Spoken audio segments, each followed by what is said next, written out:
राहुल जी क्या कहें, वो नेशनल लेवल के लीडर है, इस बात में कोई शक नहीं है।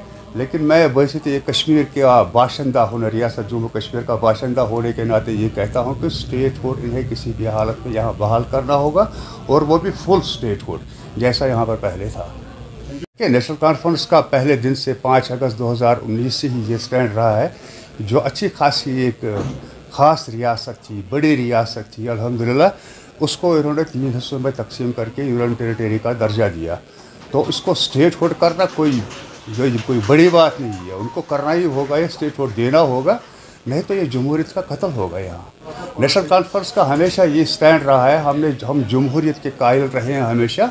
जमहूरियत के लिए हमें जो भी कदम उठाने पड़ेंगे इंशाल्लाह जमहूरी तरीके से हम वो करेंगे। देखिए, कौमी सतह पर जो वो लड़ाई लड़ रहे हैं प्राइम मिनिस्टर, या उनकी जो सोच है, जो नज़रिया है, उसके ख़िलाफ़ जो लड़ रहे हैं वो कांग्रेस और बीजेपी की अपनी एक नज़रियाती एक लड़ाई है। लेकिन जहाँ तक जम्मू कश्मीर की बात है तो मुझे आज ये लगता है कि कांग्रेस और बीजेपी एक ही पेज पे हैं when it comes to Jammu and Kashmir, क्योंकि प्राइम मिनिस्टर ऑफ इंडिया ने भी वही बात कही, होम मिनिस्टर ऑफ इंडिया ने भी स्टेट हुड की बात कही है, और कल राहुल जी भी जब यहाँ पे आए तो कांग्रेस जो है वो भी अब फुल स्टेट हुड की बात कर रही है। लेकिन बुनियादी सवाल जो है कि जम्मू कश्मीर के लोगों को जो आईनी तहफ़्फ़ुज़ मिला था, जो स्पेशल स्टेटस मिला था, वो पंडित नेहरू जी जब इस देश के प्राइम मिनिस्टर थे तो तब मिला था। उसके बाद जो आर्टिकल 370 आया इल्हाक के बाद, उसके बाद दिल्ली एग्रीमेंट हो गया, वो JNK के प्राइम मिनिस्टर और प्राइम मिनिस्टर ऑफ इंडिया के दरमियान हो गया था। उसमें जो ये हुआ था कि दिल्ली और श्रीनगर के बीच जो रिलेशन जो रहेंगे, और हमने बार बार कहा है जो आईनी तौर पर भी है कि आर्टिकल 370 ही ब्रिज है बिटवीन श्रीनगर और दिल्ली।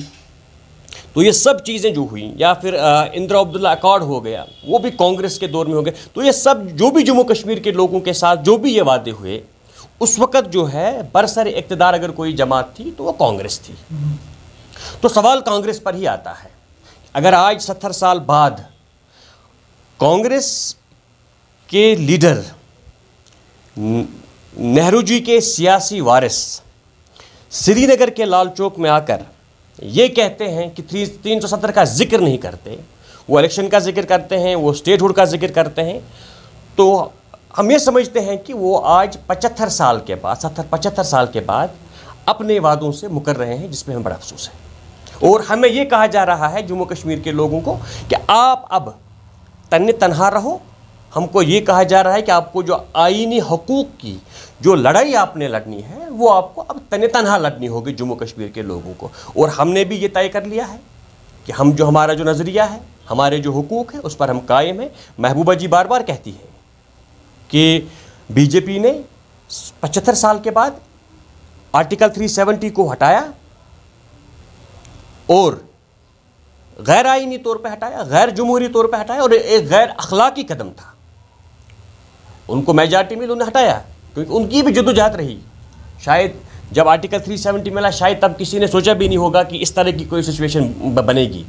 लेकिन हमारा भी यकीन है इस बात का कि मसले कश्मीर को हल करने के लिए जो भी तरीक़ेकार है, जो भी आइन के दायरे में जो भी हल होगा, उसमें यही चीज़ है कि जम्मू कश्मीर को जो स्पेशल स्टेटस है, जो असल सूरत में 5 अगस्त वाला भी नहीं, जो असल सूरत में, उस सूरत में मिलेगा, और उसके लिए हमारी जदोजहद जारी व सारी रहेगी। तो जो पुरानी लीडरशिप थी, क्या उनके लिए भी ये सवालात है? क्योंकि अगर देखा जाए, आपने पंडित नेहरू की बात छेड़ी, पंडित नेहरू ने ये भी स्टेटमेंट एक दिया था कि पार्लियामेंट भी इवन 370 को नहीं हटा सकता है, लेकिन आज उसको भी इरोड किया गया है। जबकि अगर हम बात करेंगे, क्या उन लीडरों की बात जो है आज की लीडरशिप नहीं मानती है? देखिए जम्मू कश्मीर, देखिए क्या बात है कि इस वक्त कॉन्स्टिट्यूशन को बालाए ताक रखा गया है। इस वक्त मुल्क जो है वो कॉन्स्टिट्यूशन के ज़रिए नहीं चलता है, बल्कि नागपुर की जो आइडियोलॉजी है उसके थ्रू इस वक्त ये मुल्क चलता है। और नागपुर की आइडियोलॉजी अगर आपने समझी होगी, वो यही है कि देश में इस आइन को वो मानते नहीं हैं, इस झंडे को वो मानते नहीं हैं। जब आर्टिकल 370 को हटाया गया, हमने बार बार कहा, हम क्यों कहते हैं ये गैर आइनी है? ये गैर आइनी क्यों है? गैर आइनी ये इसलिए है क्योंकि आपको आइन कहता है कि 370 में चाहे आपको ये हटाना है, या कोई मॉडिफिकेशन करनी है, ये आप without consent of J&K constituent assembly, consent और कंकरेंस, इसमें आप रेजोल्यूशन के थ्रू भी नहीं, इसमें अप्रूवल की बात भी नहीं है जो रेजोल्यूशन पास करके आप कहेंगे कि जी रिकमेंड ये करेंगे, नहीं, इसमें बाज़ाब्ता तौर पर आपको कंकरेंस चाहिए, वो भी कॉन्स्टिट्यूएंट असेंबली की, लेजिस्लेटिव असेंबली की भी नहीं, कॉन्स्टिट्यूएंट असेंबली जो है आइन असेंबली की चाहिए।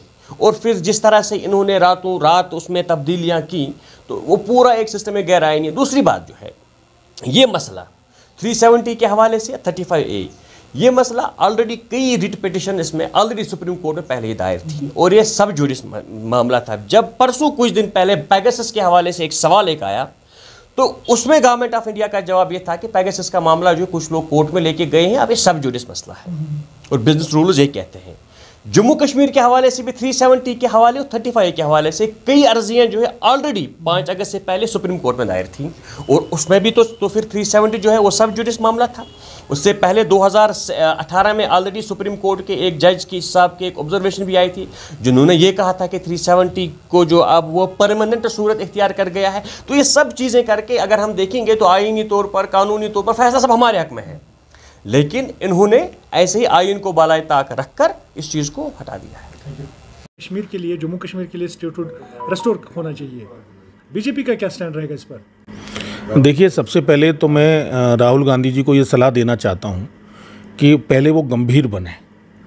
वो बहुत ही निम्न और छोटी बातें करते हैं। दिल्ली में कुछ बोलते हैं, तमिलनाडु में जाके कुछ बोलते हैं, कश्मीर में आके कुछ बोलते हैं, पार्लियामेंट में जो लोकतंत्र की बड़ी व्यवस्था है वहाँ से भागते हैं, वहाँ बहस नहीं करते और कहते हैं कि मुझे हाउस में बोलने नहीं दिया जाता। उन्होंने ये इल्ज़ाम भी लगाया। हाँ, लेकिन आप देख रहे होंगे कि कांग्रेस पार्टी सहित जितने भी राजनीतिक दल जो विपक्षी हैं, उन्होंने लगातार कभी बैनर लगाकर, कभी तख्तियाँ लगाकर, पैम्पलेट्स वगैरह को लेकर, कभी उन्होंने मिनिस्टर के हाथ से पेपर फाड़ने का काम किया। तो हाउस को लगातार चलने ही नहीं दिया किसी भी दिन, और इसके लिए राहुल गांधी जी भी जिम्मेदार हैं। राहुल जी कश्मीर में मुझे जानकारी मिली किसी शादी में आए थे, तो वो क्या है कि वो पॉलिटिकल टूरिज्म पे जाते हैं, उनका कोई जाने का कहीं कोई राजनीतिक उद्देश्य या समाज का। कांग्रेस भवन का इनॉग्रेशन करने आए थे, शादी में भी गए थे, कर दिया होगा उसका कांग्रेस भवन का। तो लेकिन राहुल गांधी जी को एक समझ में आना चाहिए कि भारतीय जनता पार्टी की जो विचारधारा है, मोदी जी उसी विचारधारा को आगे बढ़ा रहे हैं।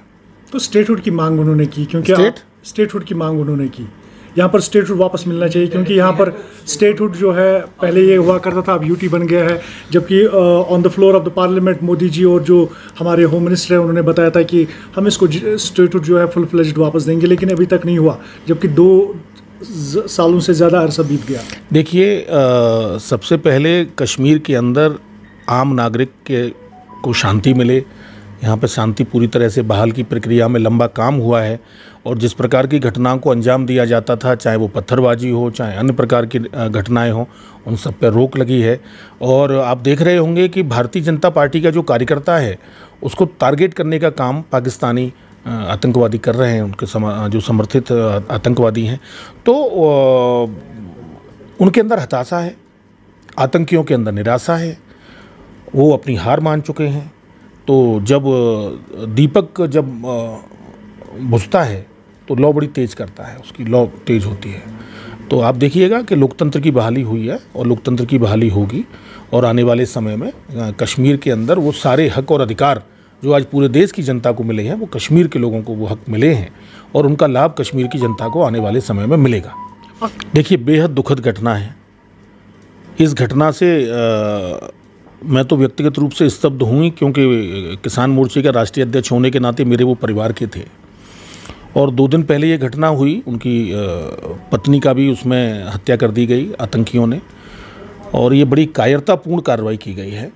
वो बड़े प्रतिष्ठित थे, बड़े व्यवहारिक थे, सरपंच थे, किसान मोर्चा के अध्यक्ष थे, भारतीय जनता पार्टी के बहुत अच्छे कार्यकर्ता थे, भारत के थे, देशभक्त थे, और उनकी इस तरह की हत्या किया जाना ये बेहद निंदनीय है। ये अधिकार किसी को नहीं है किसी की जान लेने का।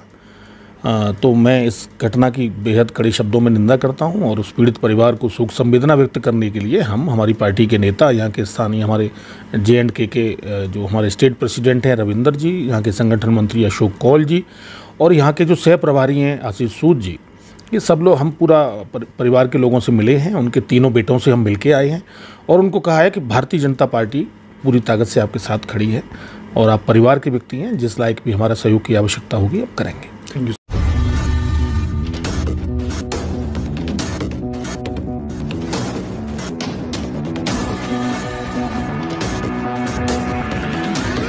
INS, extremely fearless journalism.